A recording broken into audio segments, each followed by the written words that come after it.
Who is Wendy Haskell?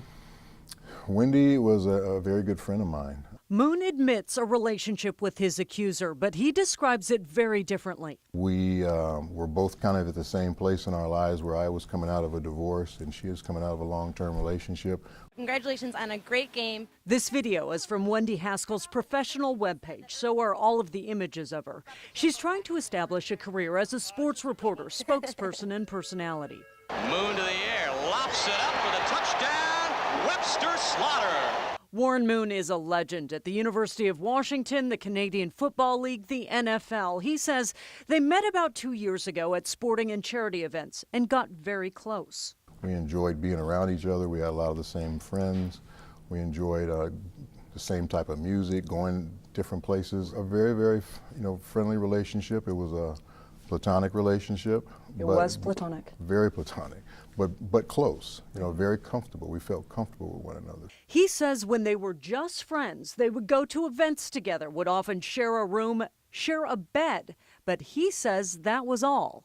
So you're saying it was not a physical relationship at all? No, it was not. It was never, and the only thing we ever did was we would peck each other on the lips when we see each other, or peck each other goodbye, or we hugged. She was a very affectionate person, so she liked to hug a lot, and she hugged not only me, she hugged a lot of different people. Then in July, their business relationship began. He says this picture is from their first business trip together after Haskell became his executive assistant at Sports One Marketing Group.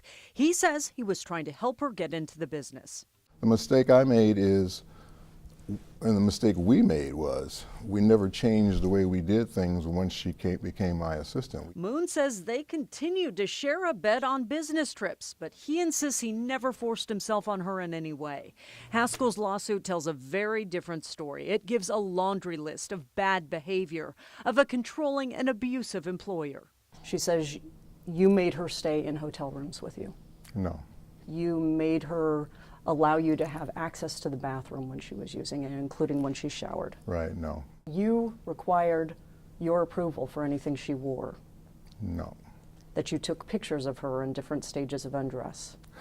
No. No. That you touched her without permission. No. That you drugged her drink in a trip to Mexico. That you tore her clothes off. No. And I have witnesses to a lot of that. The lawsuit also mentioned an event in Cabo San Lucas that had a dress code. It's about a letter that I sent to a bunch of my friends. The suit says his email required women to wear neon G-strings and warned of severe penalties if you are there without the required wardrobe. I threw a joke in. Moon says he will provide the email in court to show it was sent to all the guests as a joke and taken out of context. Her attorney uses words like dark and twisted. She calls you a controlling predator. Mm-hmm. There's not much room for gray here. So what's going on? When I told her after the first month that I wasn't happy with the way things were going because there was, the performance had some concerns for me. Moon says the job required scheduling professional events plus details of his life and career, and she failed his professional expectations. But her lawsuit claims he said the sexual aspect of the job was just the way it was and had been with his prior assistant. So there will be no other assistants who are going to come forward and say? No. But other problems from his past linger, most infamously his trial for domestic violence of his wife in Houston. People may look at that and say, well, that makes this more believable. Mm-hmm. What should they think? And when it went to trial, in 30 minutes, the jury came back. The jury found the defendant, Harold Warren Moon Jr., not guilty. That is how the 1995 case ended, with an embrace from his then-wife, who never wanted the case prosecuted. But another case at about the same time may be even more thorny. While Moon played for the Minnesota Vikings, a cheerleader sued him for sexual harassment. He settled out of court, but called it just a plot to get money. Why did she get money then? Because at the time I was married, at the time I had young kids, at the time I didn't want this to become a bigger deal than what it could have been. And it didn't become a big deal. Now he faces an even bigger deal. Moon's attorney says this letter is from Haskell's lawyer saying Haskell would file the lawsuit unless Moon settled for $3 million. So she's lying.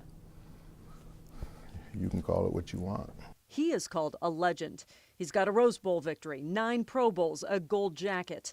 What he's now fighting to keep off that resume an asterisk. I feel strongly about fighting these accusations. I feel strongly about the evidence I'm going to have to fight these things. But you know, in the court of public opinion, people see these things happen and they hear about them and they make up their own minds.